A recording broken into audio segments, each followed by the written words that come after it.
Good evening everybody, welcome to civil services study practice set number 328 पर आ जाइए।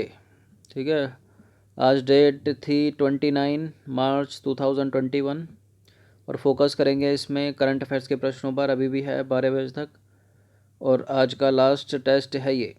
ठीक है, 2 से 3 सेकंड का टाइम मिलेगा अपना भी सोचना कि आंसर क्या होगा। तो चलिए स्टार्ट करते हैं। तो क्वेश्चन नंबर 1 पर आ जाइए। नस्लीय भेदभाव के उन्मूलन के लिए अंतर्राष्ट्रीय दिवस कब मनाया जाता है? नस्लीय भेदभाव के उन्मूलन के लिए इंटरनेशनल डे मनाया जाता है कब? 21 मार्च को। ऑप्शन नंबर डी है इसका आंसर। तो 21 मार्च 2021 को समूचे विश्व में नस्लीय भेदभाव के उन्मूलन के लिए जो है अंतर्राष्ट्रीय दिवस मनाया गया। International day for the elimination of racial, ठीक है, डिस्क्रिमिनेशन। इस दिवस का जो आयोजन है वो संयुक्त राष्ट्र द्वारा किया जाता है। और वर्ष 2021 के लिए इस दिवस का विषय थीम क्या है? नस्लवाद के खिलाफ उठ खड़ा हुआ युवा, youth standing up against racism. देखिए, इस दिवस को मनाए जाने का जो उद्देश्य है वो है नस्लवाद के सभी प्रारूपों को ख़त्म करना और नस्लीय भेदभाव के प्रभावों के बारे में जागरूकता पैदा करना। क्वेश्चन नंबर 2 पर आ जाइए। विश्व रंगमंच दिवस कब मनाया जाता है? ये भी मार्च में ही मनाया जाता है। मार्च में कब मनाया जाता है? 27 मार्च को मनाया जाता है। 2 दिन पहले मनाया गया होगा। तो 27 मार्च 2021 को समूचे विश्व में विश्व रंगमंच दिवस यानी वर्ल्ड थिएटर डे मनाया गया। थिएटर, इस दिवस को मनाए जाने की शुरुआत हुई थी 1962 में अंतर्राष्ट्रीय रंगमंच संस्था के द्वारा। इस बार इस दिवस का संदेश जो है यूके और यूएसए की प्रसिद्ध रंगमंच, ठीक है, प्रसिद्ध रंगकर्मी जो है हेलेन मिरेन ने दिया। हेलेन मिरेन प्रतिवर्ष इस दिवस के अवसर पर अंतर्राष्ट्रीय रंगमंच संस्थान के निमंत्रण पर विश्व के कई विशिष्ट रंगकर्मी शांति की संस्कृति और रंगमंच विषय पर सारे रंगकर्मियों को संदेश देते हैं। संपूर्ण विश्व में अर्थ आवर कब मनाया जाता है बताइए?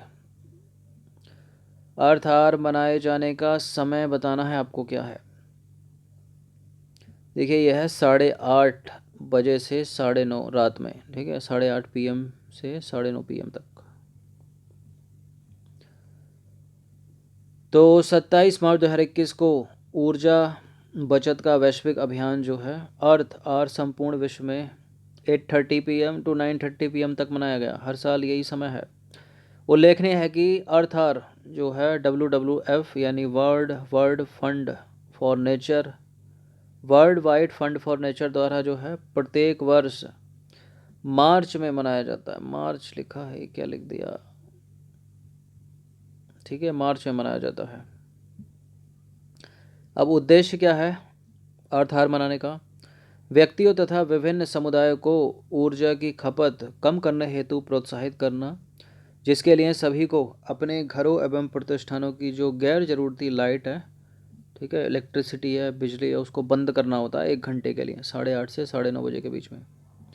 अब देखिए, इस वैश्विक अभियान की शुरुआत हुई थी वर्ष 2007 में ऑस्ट्रेलिया के सिडनी में। क्वेश्चन नंबर 4 पर आ जाइए। 21 मार्च 2021 को सागर सरहदी का निधन हो गया। कौन थे वो? चित्रकार, लेखक और फिल्म निर्माता, सितार वादक या अंतरिक्ष यात्री? अंतरिक्ष यात्री लग रहे हैं ये किसी एंगल से। देखिए, लगने और होने में फ़र्क है, पता है। वैसे अंतरिक्ष यात्री थे नहीं ये। सागर सरहदी ये थे लेखक और फिल्म निर्माता। Option number B. तो 21 मार्च 2021 को प्रसिद्ध लेखक, फिल्म निर्माणकर्ता सागर सरहदी का निधन हो गया। उन्होंने उर्दू लघु कथाओं से अपने करियर की शुरुआत की थी और फिर उर्दू नाटककार बन गए। देखिए, फिल्मकार यश चोपड़ा की एक फिल्म आई थी वर्ष 1976 में। अमिताभ बच्चन तथा राखी गुलजार, ठीक है, अमिताभ बच्चन और राखी मुख्य भूमिका में थे और गुलजार ने जो है इस फिल्म में इसको लिखा था और इसी में जो है गुलजार के साथ थे ये कभी कभी, इस मूवी का नाम है। और अपने बॉलीवुड करियर की शुरुआत की थी इन्होंने, सागर सरहदी ने। इसके बाद समय आता है 1979 का, ठीक है, नूरी मूवी में। फिर उसके बाद सिलसिला आई थी 1981 में। फिर चांदनी जैसे फिल्मों के लिए जो है इन्होंने संवाद लेखन किया। उसके बाद 1992 में आई अभिनेता शाहरुख खान की फिल्म दीवाना में भी इन्होंने, और उसके बाद ऋतिक रोशन की एक मूवी आई थी सन 2000 में, कहो ना प्यार है, उसके भी संवाद लिखे थे सागर सरहदी ने।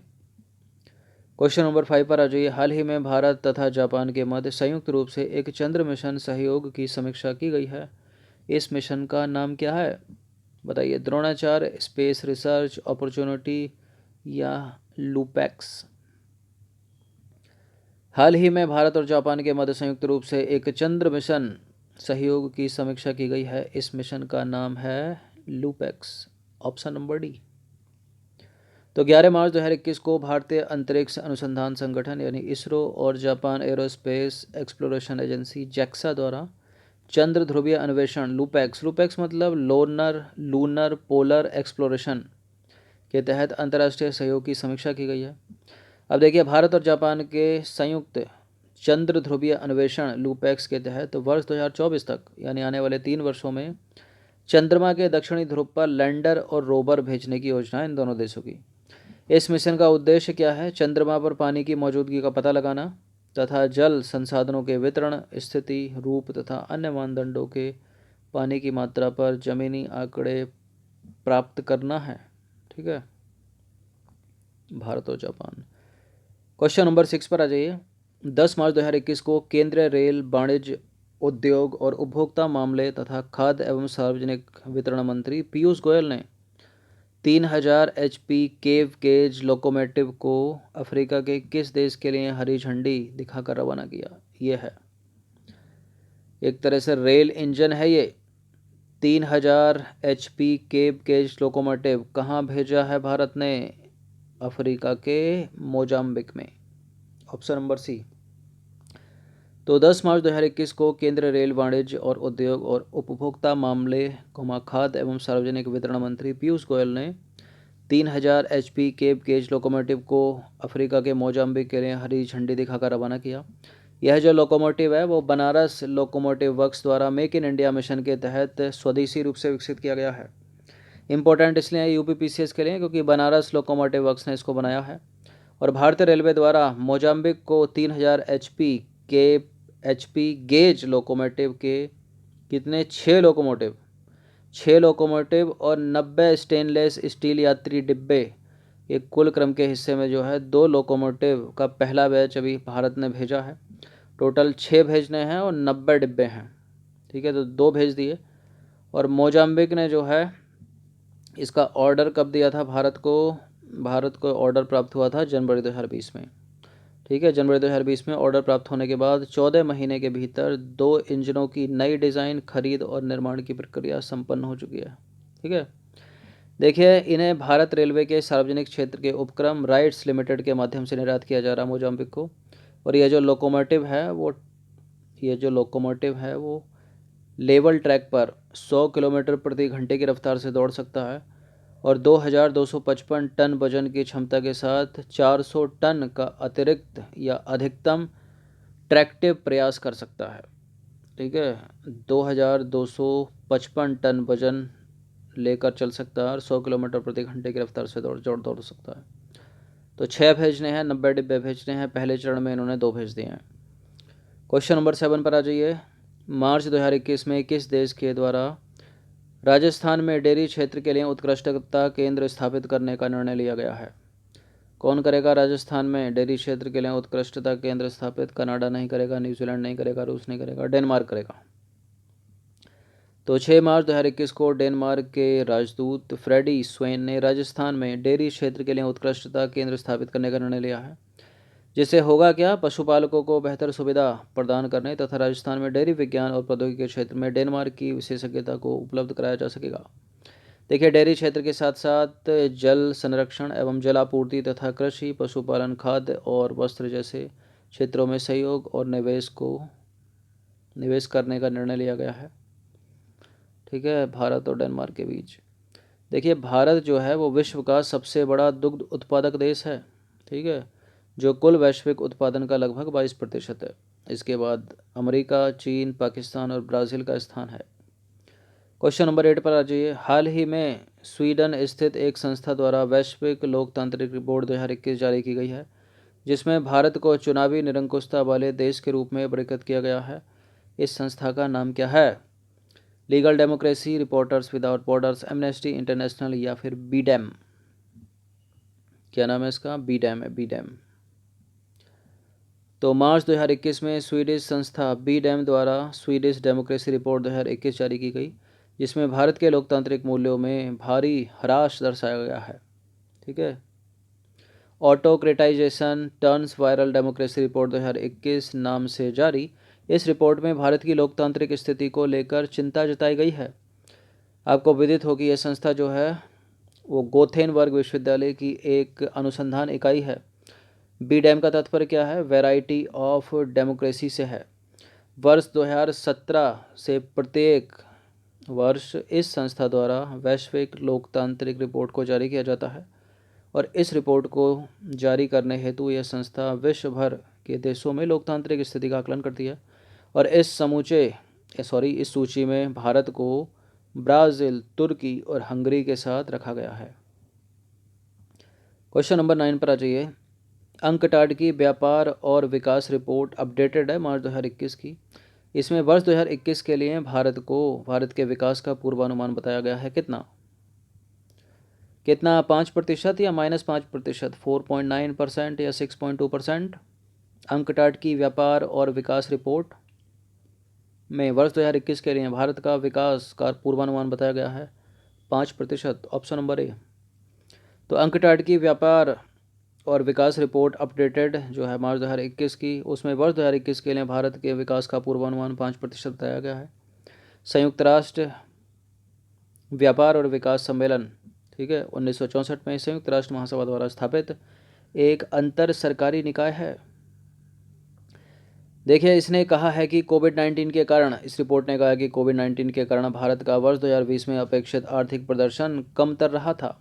ठीक है, और भारत द्वारा अपनाए गए राहत उपाय न केवल छोटे थे बल्कि आपूर्ति पक्ष की बाधाओं को कम करने और कुल मांग समर्थन के बजाय तरलता सहायता प्रदान करने पर केंद्रित थे। ठीक है, कोई दूसरा जो है इनोवेशन इन्होंने नहीं चलाया जिससे ये आर्थिक वृद्धि नीचे न गिरे, मतलब नीचे गिर गई ना। क्वेश्चन नंबर 10 पर आ जाइए। देखिए, भारत सर्वाधिक विदेशी मुद्रा भंडार वाले देशों की सूची में किस स्थान पर पहुंच गया है? इंपॉर्टेंट है प्रश्न। भारत सर्वाधिक विदेशी मुद्रा भंडार वाले देशों की सूची में पहुंच गया है 4थे स्थान पर। ऑप्शन नंबर ए है इसका आंसर। तो मार्च 2021 में रूस को पछाड़कर भारत विदेशी मुद्रा भंडार के मामले में दुनिया का चौथा सबसे बड़ा देश बन गया है। आरबीआई ने अर्थव्यवस्था को किसी भी तरह के नुकसान से बचाने के लिए डॉलर जमा करना जारी रखा है। ठीक है, जिसकी वजह से भारत को यह उपलब्धि हासिल हुई है। विदेशी मुद्रा के संबंध में अगर देखें हम शीर्ष 3 देश, तो वो कौन कौन से हैं? चीन है प्रथम स्थान पर, जापान है दूसरे स्थान पर और स्विट्जरलैंड है तीसरे स्थान पर और भारत है चौथे स्थान पर। बड़ी उपलब्धि। देखिए, आरबीआई के 12 मार्च को जारी आंकड़ों में विदेशी मुद्रा भंडार 68.9 करोड़ डॉलर से बढ़कर कितना हो गया है? 584.554 अरब डॉलर। ठीक है, तो 10 प्रश्न ऐड किए गए थे करंट अफेयर से रिलेटेड। इनकी प्रैक्टिस कम से कम एक बार पढ़ लीजिएगा। एक्सप्लेनेशन थोड़ी बड़ी है तो उसको 1 से 2 बार पढ़ लेना।